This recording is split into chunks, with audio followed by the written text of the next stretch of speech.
아멘. 하나님께 영광의 박수 돌리겠습니다. 옆에 계신 분들과도 인사하시겠습니다. 샬롬 샬롬.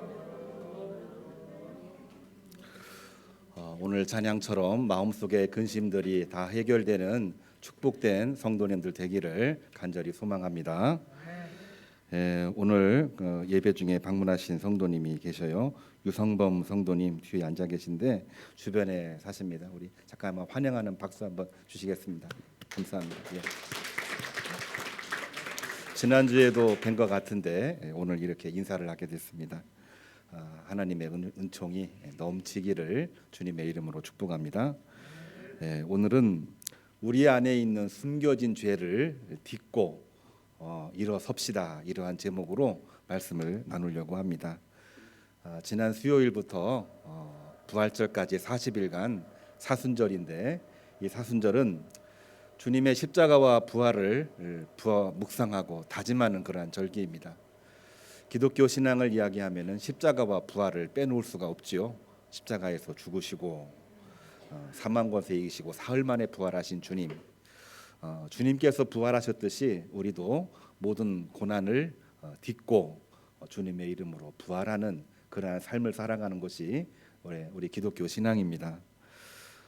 그렇지만 우리 기독교의 신앙을 이 시작점, 출발점이라고 이야기를 해본다면은 십자가와 부활 중에서 십자가가 시작점입니다. 십자가의 죽음에서 우리 기독교는 신앙과 믿음이 출발을 하고 있는 거죠. 기독교뿐만이 아니라 다른 모든 종교들도 종교의 개념은 뭐냐면은 죽음의 공포 극복을 위해서 나름대로 신앙 체계를 가지고 있습니다.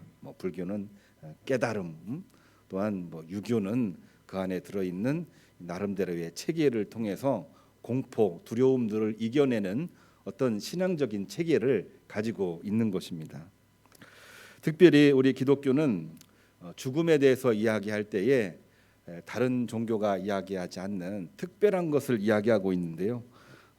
자연적인 소멸, 죽음에 관해서만 이야기하는 것이 아닙니다. 우리도 때가 되면 하나님의 부르심을 받는데 그것을 우리는 죽음이라고 말하죠. 그 죽음에 대한 두려움으로 우리가 신앙생활하는 것만은 아니라는 얘기입니다.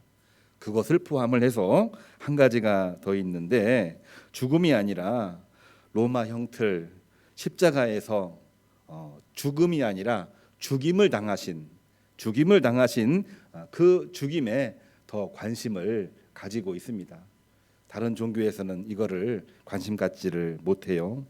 그렇기 때문에 오늘의 말씀도 일반적인 자연적인 죽음에 관한 것뿐만이 아니라 타의적인 죽임, 정확하게 표현하면은 죽임 당하심이 있다고 하는 것을 아주 극적으로 표현하고 있는 내용이 오늘 예수님, 베드로, 가룟 유다 이 세 사람의 대화를 통해서 우리가 확인해 볼 수가 있는 것입니다. 그렇습니다.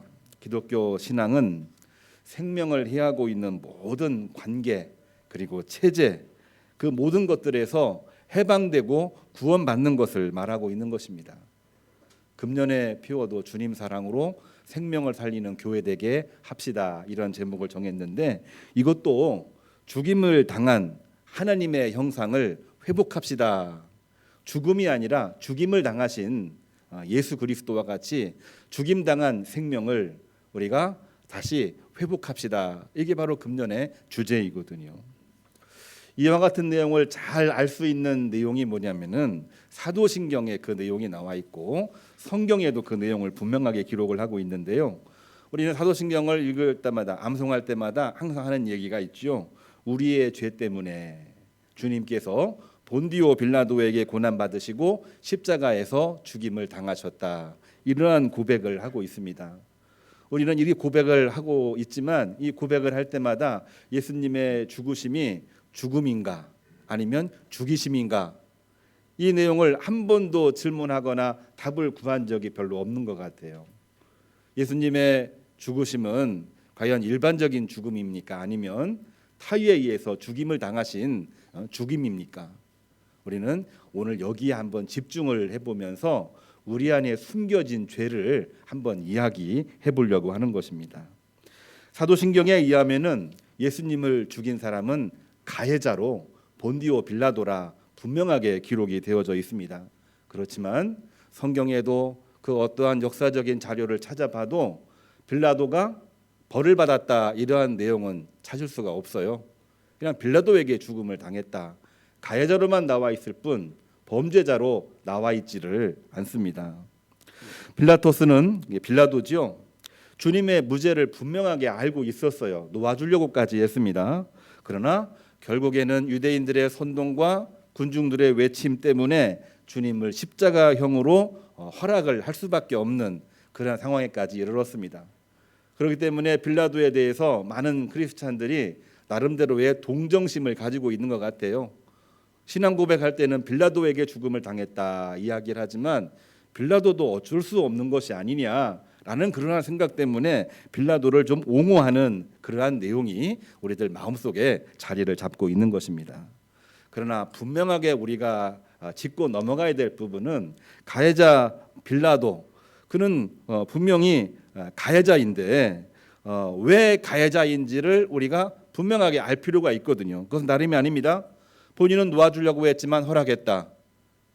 안 맞는 얘기잖아요. 그 얘기는 뭐냐면은 이렇게 표현을 해야 됩니다. 본인은 원하지 않았으나 타의에 의해서 그 살인과 이 악행을 동조하고 묵인했다는 이야기로 우리는 이야기할 수밖에 없는 것입니다. 빌라도로 대변되는 또 하나의 악의 축이 있는데 그게 바로 뭐냐면은 유대의 이 바리새이즘하고 또한 로마의 이 군과 권력이라고 하는 악행을 행하는 이 체제입니다. 우리 마음은 그렇지 않는데 본디오 빌라도도 유대인들의 요구에 굴복했죠. 또한 로마 체제에 동조했죠. 그렇기 때문에 예수님을 죽이도록 허락을 한 것입니다. 악행을 묵인하고 그것에 동조하고 있다고 한다면 사실은 그것이 죄라고 말하기가 애매한 부분이 있긴 하지만 분명하게 말을 해본다고 한다면 우리 안에 숨겨진 죄가 분명하게 있다라고 하는 것입니다. 우리들도 거기에서 예외일 수가 없지요. 나는 그거 원하지 않습니다. 그렇지만 누구 때문에 무엇 때문에 상황이 그러니까 나는 그럴 수밖에 없었습니다 라고 이야기를 하면서 죄와 악행에 대해서 묵인하거나 동조할 때가 참으로 많이 있거든요. 그러면서 나는 죄가 아닙니다라고 말을 하고 있지만 우리는 사도신경을 이야기할 때마다 빌라도도 똑같이 그랬다는 것을 기억을 해야 됩니다. 빌라도도 예수님을 놓아주려고 했지만 유대인들의 이 엄청난 요구에 또 로마 체제가 요구하고 있는 그 일에 본인이 동조하고 묵인하면서 악행을 하고 살인을 하는 그러한 죄를 저지른 것이 빌라도의 죄인 것이지요. 그렇기 때문에 우리는 죄의 개념을 이야기할 때에 범죄하면은 분명히 죄입니다. 뭐 심리적인 죄도 있고 사회적인 죄도 분명하게 있겠지요. 그렇지만 그것을 더 뛰어넘어서 악한 체제, 악한 행동을 묵인하고 동조하는 그러한 것도 분명히 우리 안에 있는 숨겨진 죄라고 하는 것을 오늘 말씀을 통해서 이야기를 해보려고 하는 것입니다. 왜 인간은 자신 안에 있는 숨겨진 죄를 잘 알지 못하는 걸까요? 어려운 질문인가요? 어려운 질문이라고 볼 수도 있지만 사실 우리는 매일같이 그런 기도를 하고 있어요. 하나님, 내가 알고 있는 죄도 용서해 주시고 내가 모르고 있는 죄도 용서해 주십시오. 이런 표현을 많이 쓰면서 기도하고 있거든요. 알고 있는 죄에 대해서 회개하고 계십니까? 그렇다면 그는 하나님의 은총으로 사함받고 용서받을 수 있는 환경이 만들어진 것입니다. 근데 모르고 죄를 지은 거에 대해서 우리는 회개를 얼마만큼 하고 있습니까? 사실은 말로만 기도하고 있을 뿐이지 모르고 있는 죄가 무엇인지 하나님 알려주십시오. 그 죄를 내가 회개하고 돌이켜서 내가 그 죄를 짓지 않기를 원합니다라고 기도하는 분들은 별로 없다는 얘기입니다. 그렇기 때문에 우리가 알고 지은 죄에 대해서는 회개할 수 있으나 알지 못하고 지은 죄에 대해서는 사실은 무관심하고 있다고 해도 과언이 아닌 것이고, 그런 면에서 본다고 한다면 우리도 빌라도가 지은 이 엄청난 죄에 대해서 사실은 동조하고 있고 똑같은 모습으로 살고 있다고 해도 과언이 아닌 것입니다. 인간은 우리 자신 안에 숨겨진 죄를 왜 알지 못하는 걸까요? 제가 한번 책을 찾아보니까 이런 내용이 나와 있었습니다. 크게 두 가지로 이야기하는데요. 사람들이 인식의 능력이 조금 한정적이어서 다 모르기 때문에 그런다, 그런 내용도 있고요. 조금 알기는 하지만 말하기가 부끄러워서 그 얘기를 덮고 있을 때가 많고, 그 이야기를 했을 때에 사람들이 나를 뭐라고 얘기할까 두려움 때문에 거기에 관심을 갖고 이야기하는 것을 주저한다는 얘기입니다. 그게 첫 번째 이유였습니다. 두 번째 이유는 좀 적극적인 표현이에요. 어떤 내용이냐면은 그거를 하려면은 많은 노력을 해야 됩니다. 내가 내 마음속에 어떤 죄를 짓고 있는지, 숨겨져 있는 죄가 무엇인지 알아내려면은 많은 노력을 해야 되거든요. 기도도 해야 되고 자기를 돌아봐야 되고, 또 혹시라도 모르니까 있을지 모르는 죄를 찾기 위해서 많은 노력을 해야 되는데, 그러려면은 고통이 따릅니다. 뿐만이 아니라 그 고통에서 벗어나려고 하는 욕망과의 충돌이 있기 때문에 그 고통은 더욱더 가중이 되겠죠. 그런 것 때문에 결국은 사람들은 우리 안에 숨겨진 죄에 대해서 침묵을 할 때가 많습니다. 왜 굳이 그걸 내가 해야 돼? 그리고 묵인하고 사실은 잃어버리고 있는 것입니다. 그래서 우리가 우리 안에 숨겨진 죄를 이야기할 때는 침묵과 묵인이라고 하는 것이 굉장히 큰 장애물이라고 하는 것을 우리가 한번 짚고 넘어가야 되는 거죠. 침묵과 묵인은 하나님 앞에 다가가거나 주님의 말씀대로 사는 일에 엄청난 장애를 주고 있는 것입니다. 우리가 주님 말씀으로 은혜 받는 거는 좋아하지만 은혜를 가지고 내가 오늘 누구에게 어떤 일을 할 것인가라는 그 부분에 있어서는 우리는 침묵과 묵인으로 나갈 때가 많은데, 그러한 일이 집중되고 많아지다 보게 되면은 우리는 빌라도와 같이 될 수밖에 없다고 하는 것을 확인을 해볼 수가 있는 것입니다. 빌라도만 그런 것이 아닙니다. 오늘 성경 말씀 봉순 목사님 낭독해 주셨는데요. 가룟 유다도 그랬습니다. 가룟 유다, 요한복음 13장 24절로 28절을 보면은 베드로를 포함한 다른 제자들도 그 안에 있는 죄를 감추고 있는 이 배신자, 그들에 대해서 물어보긴 했지만 누가 배신자인지 알지를 못했어요. 심지어는 본인들도 예수님을 버리고 도망가고 베드로도 예수님을 3번이나 부인하는 일들이 앞으로 벌어질 텐데 그것조차도 모르고 있었습니다. 그들은 자기들의 숨겨진 죄를 알지 못했기 때문에 그럴 수밖에 없는 그러한 환경 속에 있었던 것은 분명한 사실입니다. 물론 그들은 몰랐기 때문에 회개하고 돌아왔을 때에 예수님은 베드로의 지위를 제자에서 사도로 회복을 해 주셨죠. 다른 제자들도 다 회심하고 돌아가서 세계 곳곳에 나가 복음을 증거하는 사도들이 되었는데, 우리는 늘 어떤 이야기를 하고 있냐면은 우리가 관심해야 될 그러한 부분들입니다. 다름이 아니라 이 가룟 유다가 이 죄를 감추고 있는 그 이야기에 대해서 예수님은 분명하게 알고 계셨다는 얘기죠. 요한복음 13장 26절에서 29절을 보면은 이 살인자 그리고 배신자 가룟 유다를 아주 정확하게 지목하고 있는 내용이 나와 있습니다. 마태복음, 마가복음은 이름을 잘 안 밝혀요. 밝혀도 비스듬히 밝히고 있는데, 요한복음의 이 사도 요한은 이 배신자 가룟 유다를 정확하게 그 이름까지 지목을 하고 있습니다. 떡 한 조각을 적셔 줄 때 그 떡을 받는 자가 바로 그니라, 이런 표현이 요한복음에도 나와 있고요.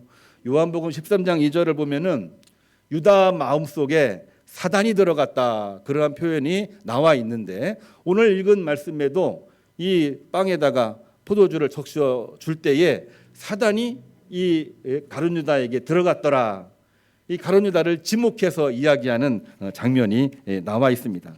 그러한 기록이 요한복음에는 5번이나 나와요. 그렇게 성경을 기록하는 이유는 과연 뭘까요? 가룟 유다 안에 숨겨진 죄가 어떠한 모습인지를 이 요한복음은 아주 낱낱이 보여주고 있는 말씀으로 기록되어져 있다는 얘기입니다. 우리가 성경을 보면은 그냥 읽고 지나가지만 자세히 살펴보게 되면은 우리 인간의 죄가 숨겨져 있지만 주님 앞에서는 낱낱이 드러나고 있는 것을 우리는 기억을 해야 됩니다. 요한복음은 그 내용을 기록을 하고 있는 것이거든요. 그렇습니다. 그런데 그러한 가룟 유다에 대해서 우리는 어떠한 마음을 가지고 있냐면은 이 가룟 유다가 그렇게 배신자 그러한 낙인을 이제 가지고 있는데 우리는 또 다른 어떤 마음을 가지고 있어요. 사실은 나도 제자들과 베드로와 가룟 유다와 같이 주님을 배반할 수밖에 없는 우리 안에 숨겨진 이 이중성이라고 하는 것이 분명하게 있는데 우리는 늘 이야기를 합니다. 가룟 유다에게 이 배신자라는 낙인을 찍으면서 나는 그런 사람은 아니야 이런 말을 하면서 나를 거기에서 선을 긋는 일들을 우리는 너무나 많이 하고 있다는 얘기죠. 우리는 그렇게 살면서 오늘을 살고 있습니다. 이것을 우리는 허위 의식이라고 말하고 있는 것입니다. 우리도 배반자가 될 수 있습니다. 우리 안에 숨겨진 죄를 발견해내지 못하면 우리는 언제든지 배반자가 되고 배신자가 되고 신앙생활 믿음으로 고백하고 있지만 늘 우리는 신앙과는 정반대의 길을 걸어가는 삶을 살 수밖에 없는 것입니다. 목사님 오늘 왜 이렇게 어려운 설교를 하세요? 사순절이기 때문에 그렇습니다.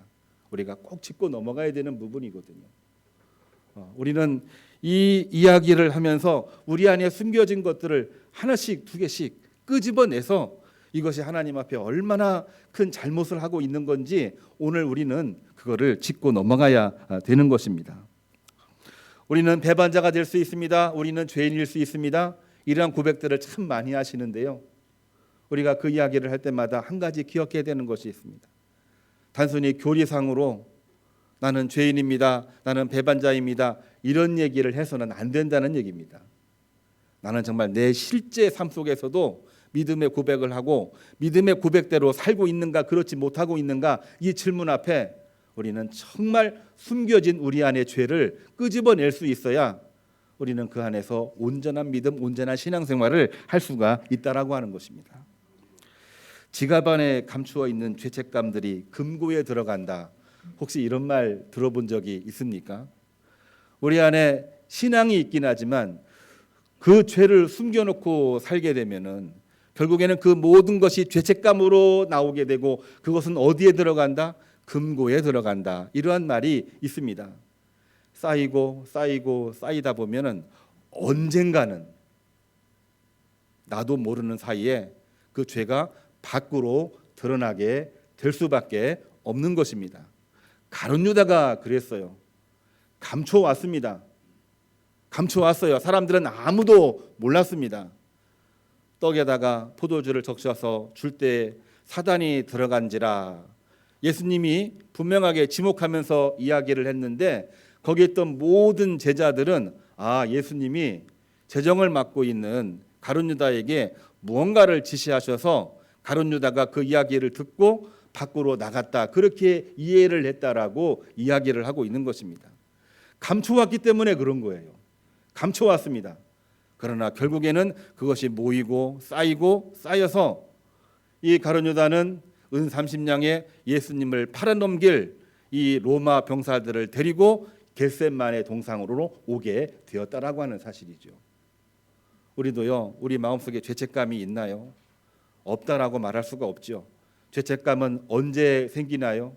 우리 안에 숨겨진 죄를 밝히 끄집어내서 우리가 해방되지 아니하면 계속해서 그 죄를 숨겨두고 감추어두고 침묵하고 그러다 보면은 나도 모르는 사이에 그것이 죄를 동조하게 되는 것이고 그것이 이제는 밖으로 드러나면서 실제 죄를 지을 수밖에 없는 가룟 유다와 같은 삶을 살 수밖에 없다고 하는 거 우리가 사순절에 한번 꼭 기억해야 될 그러한 내용이라고 생각이 됩니다. 성도 여러분, 우리가 왜 죄인입니까? 왜 우리가 죄인일 수밖에 없는 것입니까? 왜 우리가 주님의 십자가 고난에 가담되어 있는지를 깨닫는 방법이 있습니다. 우리가 왜 죄인이고 왜 우리가 그거를 끄집어내야 되는지, 왜 우리가 하나님 앞에서 정말로 죄인인지를 알 수 있는 방법은요, 단 한 가지밖에 없습니다. 하나님께 예배하고 기도하는 방법 이외에는 다른 방법이 없어요. 우리가 스스로 노력을 한다. 그 고통이 너무나도 많습니다. 그리고 안에서 싸워야 돼요. 싸우는데 그 싸움이 싫어서 결국에는 침묵하거나 결국에는 동조하게 되는 것입니다. 우리 안에 있는 죄를 우리가 알고 밝혀내려면은 방법은 오로지 하나님을 바라보고 그 가운데에서 기도할 때에 우리 안에 숨겨진 죄를 우리가 발견할 수도 있고 발견한 거를 끄집어낼 수도 있고 끄집어낸 다음에는 그거를 극복할 수도 있는 것입니다. 요 최근에 우리 교우님들 뉴스를 통해서 정치 이야기도 많이 있지만 인공지능에 관한 뉴스를 많이 들으셨으리라고 생각이 됩니다. 그동안에 인공지능 많은 이야기를 했지만 최근 2주간 뉴스를 통해서 전 세계에 퍼진 이야기는 챗 GPT라고 하는 인공지능입니다. 오픈 AI라고 하는 이 회사가 인공지능의 이 기술을 아주 획기적으로 만들어서 세상 앞에 공개를 했는데 아주 폭발적으로 많은 사람들이 이 인공지능에 접속을 해서 질문을 하고 답을 얻어냈다고 하는데 보통 사람들이 연구하고 노력을 해서 만든 작품보다 인공지능이 만든 이 작품이 굉장히 훌륭하다고 이야기를 합니다. 저도 그래서 오늘 설교의 이 제목을 우리 안에 있는 죄를 딛고 일어서는 방법 한번 알려줄래? 이렇게 한번 물어봤어요. 접속을 해서요. 그랬더니 저도 정말 깜짝 놀랐는데요. 그 내용을 5가지로 정리를 해서 저한테 알려주더라고요. 5가지를 제가 한번 소개를 한번 해보겠습니다. 평소에 설교하던 내용이고 우리가 많이 알고 있었던 그러한 내용인데 제가 중요한 거 한 가지를 끄집어내기 위해서 그 내용을 공개하는 것입니다. 첫 번째로는 뭐냐면은요. 우리 안에 첫째는 스스로 돌아봐야 됩니다. 노력이 필요하죠. 성찰해서 얻어내야 된다는 얘기하는 겁니다. 두 번째로는 사과하고 회개를 하라는 얘기입니다. 사과는 사람에게 하고 회개는 하나님께 하고 그 일을 하지 않으면은 숨겨진 죄를 끄집어낼 수가 없다는 얘기예요. 세 번째로는 그 일을 하기가 너무나도 힘드니까 도움을 청하라는 얘기입니다. 옆에 있는 사람에게 도움을 청하고 목회자에게 도움을 청하라는 얘기를 세 번째로 이야기를 했어요. 네 번째로는 뭐냐면은 그렇게 도움을 청해도 내가 순간방심하면은 언제든지 내가 죄를 질 수밖에 없거든요. 그렇기 때문에 경계심을 가지라는 얘기입니다. 경계심을 가지고 경각심을 가지고 살아야만 우리 안에 숨겨진 죄를 극복할 수 있다는 표현을 했어요. 자, 그런데 5번째가 중요합니다. 5번째가 뭐냐? 이 방법이 가장 좋은 방법, 최고의 방법이라고 얘기했는데 평소에 저희가 설교했고 설교를 들었던 내용인데 이 오픈 AI라고 하는 컴퓨터가 맨 마지막 결론으로 이야기한 내용이 뭐냐면요. 그겁니다. 성경 읽기와 기도입니다. 이렇게 5번째 결론을 냈어요. 그러니까 우리가 하나님을 믿는 믿음으로 산다고 하는 것은 얼마나 큰 복인지 알 수가 없습니다. 하나님을 내 마음속에 품고 있다. 내가 이 땅을 살고 있지만 하나님을 바라보고 있다.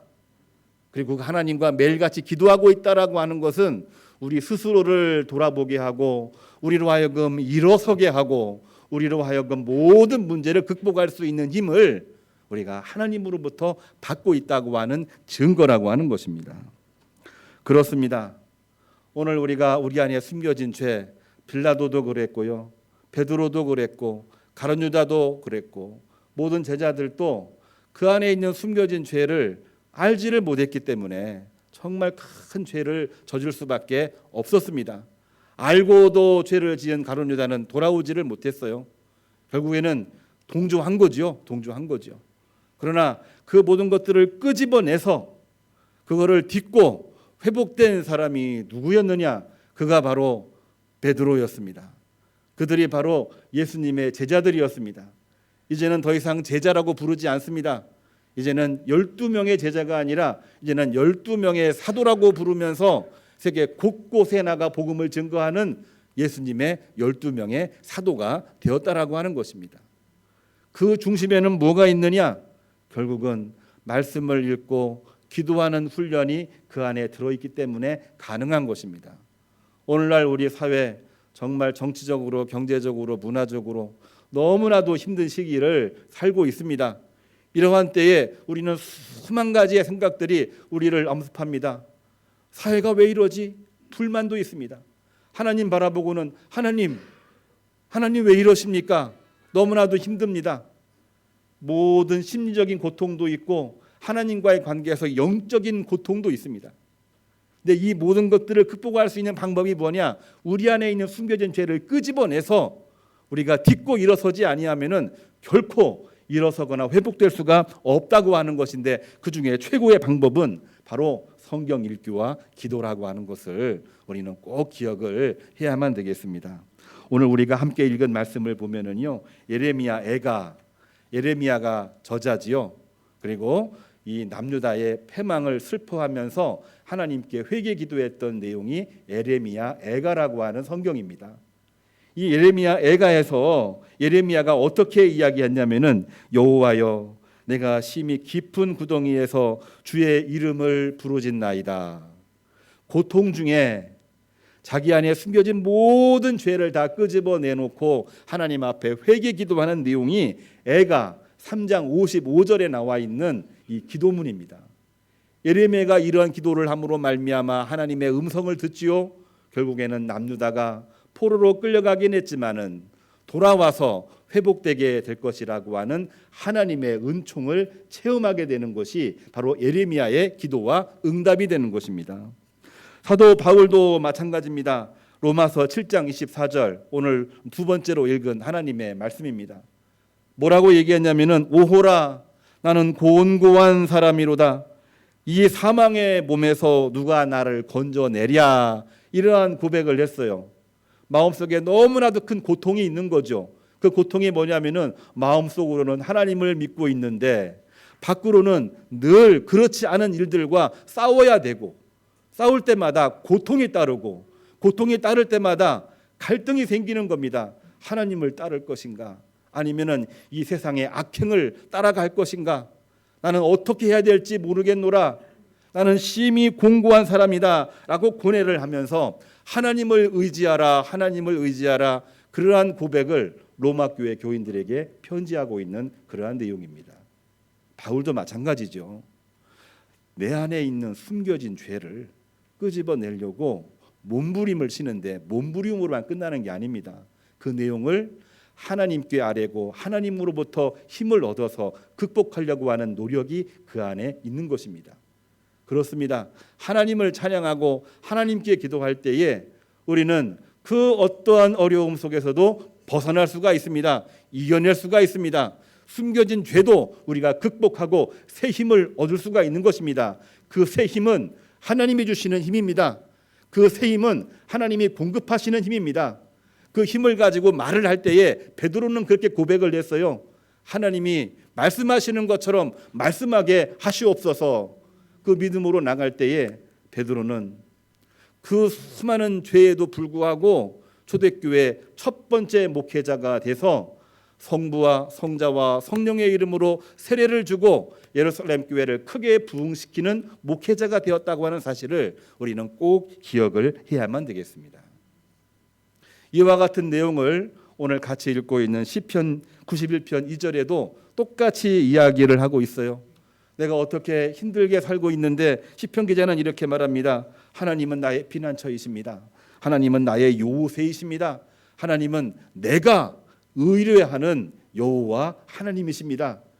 시편 기자도 이러한 고백을 하면서 내 안에 숨겨진 죄를 끄집어내려고 몸부림치며 하나님을 찾고 있는 것입니다. 오늘날 우리가 많은 노력을 해도 녹록지 않기 때문에 할 수 있는 일들이 별로 없고 눈앞에 보이는 일들 언제 해결될까 사실은 걱정 근심이 너무나도 많이 있습니다.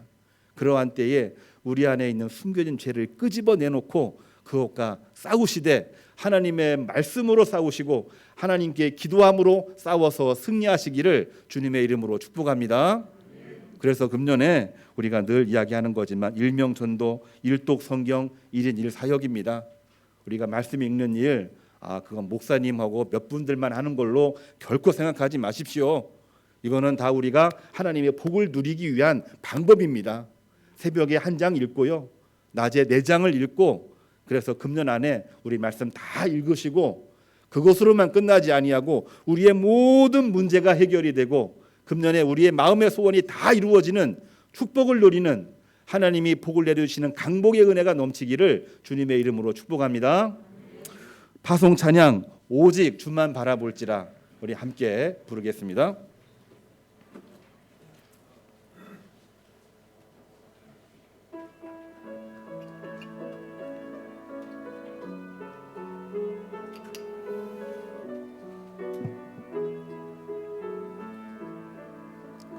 하나님